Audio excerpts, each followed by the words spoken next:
Good morning, welcome to physics Adda. आज जो हम लोग पॉइंट पढ़ने वाले हैं वो पॉइंट है आपको bio Savart law. Bio Savart law क्या है ध्यान से देखेंगे। प्रीवियस वीडियो का थोड़ा बहुत चर्चा करते हैं। प्रीवियस वीडियो में क्या क्या पढ़ चुके हैं हम लोग पढ़ चुके हैं मूविंग चार्ज मैग्नेटिज्म क्या है, इसका इंट्रोडक्शन वीडियो जिसमें ऑस्टेड एक्सपेरिमेंट था वो पढ़ चुके हैं। Force exerted on moving charge particle पढ़ चुके हैं, F is equal to Q into B cross B. इसके बाद हम लोग उस केस में लॉरेंज फोर्स क्या है वो पढ़ चुके हैं। इसके बाद इसमें force exerted on moving charge particle में एक और चीज पढ़े, when velocity of charge particle is perpendicular to magnetic field. और दूसरा केस पढ़े है when velocity of charge particle make an angle theta with magnetic field. Next point पढ़े थे आज के वीडियो में, यानी आज जो मॉर्निंग वीडियो में हम लोग क्या पढ़े थे उसमें हम लोग पढ़े थे magnetic force exerted on current carrying conductor. अब जो पॉइंट हम लोग पढ़ेंगे वो पॉइंट है आपको बायो सैवर्ट लॉ। तो सबसे पहले ये बता दूं बायो सैवर्ट लॉ होता क्या है।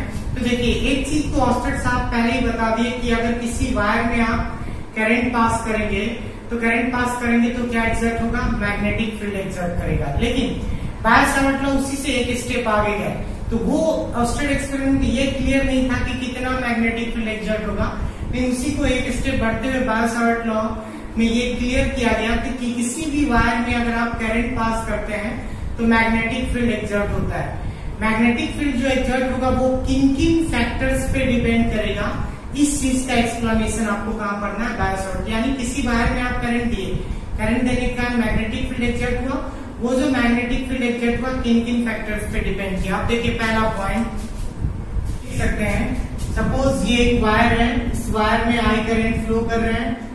यहां से आई करंट जैसे ही फ्लो कर रहे हैं तो किसी पॉइंट पे एट एनी पॉइंट पी ले लिए जो कि इस वायर से आर डिस्टेंस पे है, इस पॉइंट पे मैग्नेटिक फील्ड निकालना, जबकि ये लेंथ ऑफ एलिमेंट कितना दिया आपको डीएल, यहाँ पे एंगल दिया हुआ है थीटा। ध्यान से देखिए magnetic field due to current carrying element, क्या बोल रहे हैं, magnetic field due to current carrying element. जब हम एलिमेंट की बात किए इसका मतलब हम टोटल लेंथ की बात नहीं कर रहे हैं, लेंथ ऑफ एलिमेंट जिसको डीएल बोलते हैं। Magnetic field due to current carrying element देखिए किन किन फैक्टर्स पे डिपेंड करता है। पहला फैक्टर है magnetic field due to current carrying element directly proportional to magnitude of current. यानी करंट कैरिंग एलिमेंट का जो मैग्नेटिक फील्ड है वो डायरेक्टली प्रोपोर्शनल है किसका, मैग्नीट्यूड ऑफ करंट। यानी किसी वायर में आप जितना करंट देंगे उतना ही मैग्नेटिक फील्ड क्या होगा, प्रोड्यूस होगा। दूसरा पॉइंट जो है magnetic field due to current carrying element directly proportional होता है लेंथ ऑफ एलिमेंट के। अगर लेंथ बढ़ेगा, लेंथ ऑफ एलिमेंट लिखना है इसलिए डीएल लिखेंगे, अगर लेंथ बढ़ता है तो उस केस में मैग्नेटिक फील्ड क्या होगा, बढ़ेगा। तो तीसरा पॉइंट क्या है, मैग्नेटिक फील्ड, या यहाँ पे एक पॉइंट और कभी कभी किसी बुक में ऐसे ही लिखा है, किसी बुक में अलग अलग भी लिखता है। तीसरा पॉइंट है magnetic field due to current carrying element inversely proportional to square of distance between current carrying element and position vector. ध्यान से देखिए करंट कैरिंग एलिमेंट किसको बोलते हैं, डीएल को, और पोजीशन वेक्टर यानी जिस पॉइंट पे मैग्नेटिक फील्ड निकालना है। तो magnetic field due to current carrying element directly proportional है किसके, square of distance between current carrying element यानी डीएल और पोजीशन वेक्टर पी। डीएल और पी के बीच का डिस्टेंस जो कि आर है तो ये आर स्क्वायर। चौथा पॉइंट है magnetic field due to current carrying element directly proportional to sine angle between current carrying element and position vector. देखिए डीएल और पी के बीच का, तो डीएल ये लेंथ है, डीएल और पी के बीच का जो एंगल है तो वो कौन सा एंगल लेना है, sign angle between current carrying element and position vector, इस चीज पे डिपेंड करता है। तो यहाँ ये पॉइंट 4 अगर हम चारों इक्वेशन को सॉल्व करें तो यहां से क्या आ गया, dB is directly proportional to I dl sin theta by R square. dB कितना आ गया, directly proportional to I dl sin theta by R square. अब देखिए dB का वैल्यू यहां से हम लोग लिखेंगे, dB डायरेक्टली प्रोपोर्शनल चिन्ह को हटाएंगे तो कांस्टेंट के रूप में आता है mu naught by 4 pi I dl sin theta by R square. यहाँ पे म्यू नॉट बाय 4 पाई क्या है, here mu naught by 4 pi is called constant which is also called magnetic constant force. और इसका वैल्यू क्या होता है, mu not को एक चीज और, म्यू नॉट को हम लोग परमेबिलिटी ऑफ मीडियम भी बोलते हैं। परमेबिलिटी ऑफ मीडियम या permeability in case of air and vacuum either free space बोल सकते हैं। अब इसको ऐसे भी लिखते हैं, ये जो म्यू नॉट बाय 4 पाई है, म्यू नॉट बाय 4 पाई का वैल्यू आपको होता है 10⁻⁷ टेस्ला मीटर पर एम्पियर। ये फिक्स वैल्यू है, एयर और वैक्यूम के केस में ऑलवेज फिक्स होता है। ये आपको था बायो-सावर्ट लॉ, जिसको एक और तरीका से आप लिख सकते हैं। आगे अगर हम वेक्टर रिप्रेजेंटेशन करें किसका, बायो-सावर्ट लॉ का, तो कैसे लिखेंगे, देखिए वेक्टर रिप्रेजेंटेशन यहां से हम बता रहे हैं। आपको ऑलरेडी पता है dv इज इक्वल टू क्या फॉर्मूला होता है, dv is equal to mu naught by 4 pi I dl sine theta by R square. अगर हम डायरेक्शन की बात करें, किसी भी वेक्टर में अगर आपको डायरेक्शन रिप्रेजेंटेशन करना हो तो आप जानते हैं एरो साइन से करते हैं और यूनिट वेक्टर डिफाइन करेगा, तो यहां भी लिखेंगे mu naught by 4 pi I dl sine theta by R square into R cap. और यहां जब आप आर कैप को सॉल्व करेंगे, unit vector R cap is equal to क्या होता है, R vector by magnitude of R. तो यहां से इसको सॉल्व कीजिए तो कितना हो जाएगा, dB is equal to mu naught by 4 pi I dl sine theta by R square. और आर कैप का वैल्यू होता है vector R by magnitude of R. जब इसको आप सॉल्व करते हैं vector R by magnitude of R, तो ये कितना हो जाएगा, ये आपको हो जाएगा, इसको आप ऐसे लिख सकते हैं, वेक्टर रिप्रेजेंटेशन जब भी कर रहे हैं तो यहाँ पे एरो साइन दीजिए।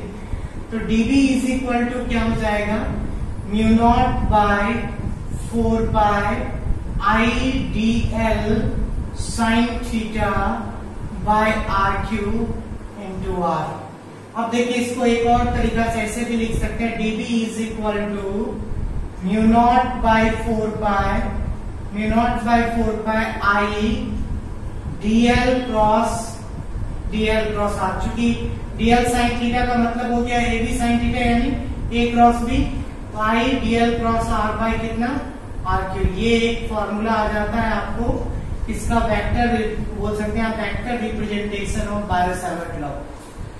अब हम लोग जो पॉइंट पढ़ेंगे वो पॉइंट है एप्लीकेशन ऑफ बायो-सावर्ट लॉ। क्या बोले, अब जो हम लोग पॉइंट पढ़ने वाले हैं वो पॉइंट है आपको एप्लीकेशन ऑफ बायो-सावर्ट लॉ। और बायो-सावर्ट लॉ का एप्लीकेशन कहाँ किया जाता है, तो आप जानते हैं किसी भी पॉइंट का अगर मैग्नेटिक फील्ड फाइंड करना हो तो उसके लिए हम लोग बायो-सावर्ट लॉ यूज करते हैं। तो पहला एप्लीकेशन पढ़ेंगे बायो-सावर्ट लॉ का, क्या है, first application, to find magnetic field at the centre of current carrying circular arc. ध्यान से सुनेंगे क्या बोल रहे हैं। नेक्स्ट पॉइंट जो आपको पढ़ना है, पहले इसको हटा लेते हैं हम लोग। ध्यान से देखिए क्या निकालना है, to find magnetic field at the centre of current carrying circular arc. इसी सर्कुलर आर्क पे मैग्नेटिक फील्ड क्या होगा, इसका वैल्यू आपको निकालना है। कैसे हम लोग निकालेंगे, टू फाइंड, जो हेडलाइन से लिख दे पहले, to find magnetic field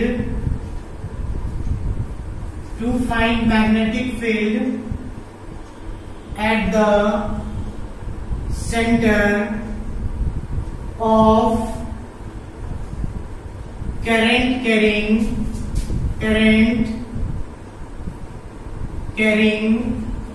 circular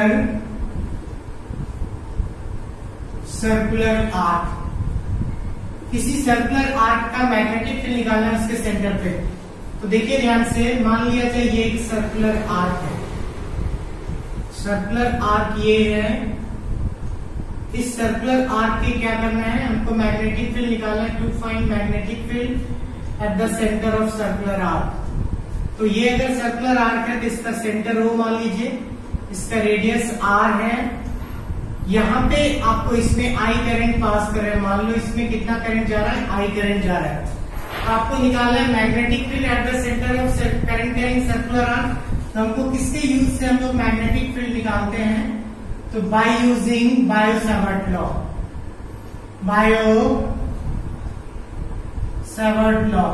Biot-Savart law के यूज से हम लोग क्या करते हैं? मैग्नेटिक फील्ड निकालते हैं। तो देखिए फॉर्मूला क्या होता है? dB इज इक्वल टू, आप जानते हैं, म्यू नॉट बाई 4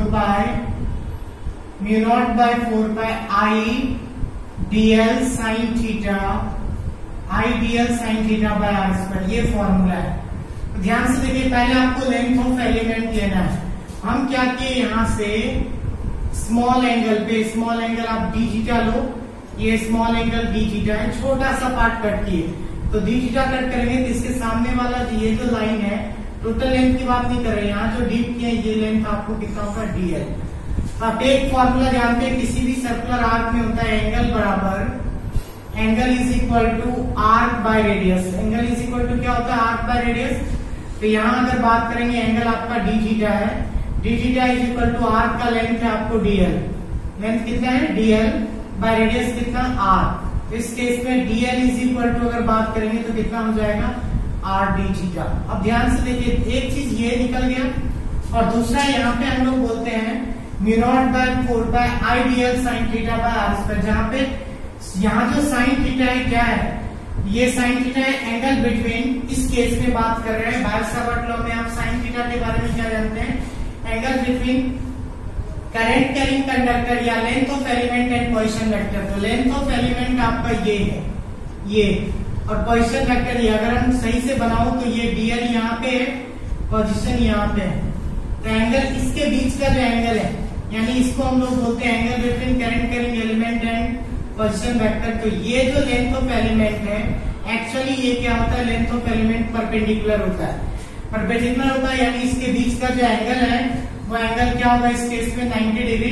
तो आप यहाँ पे पुट कर दीजिए, dB इज इक्वल टू क्या हो जाएगा? Mu naught by 4 pi I dl sine 90 degree by R square.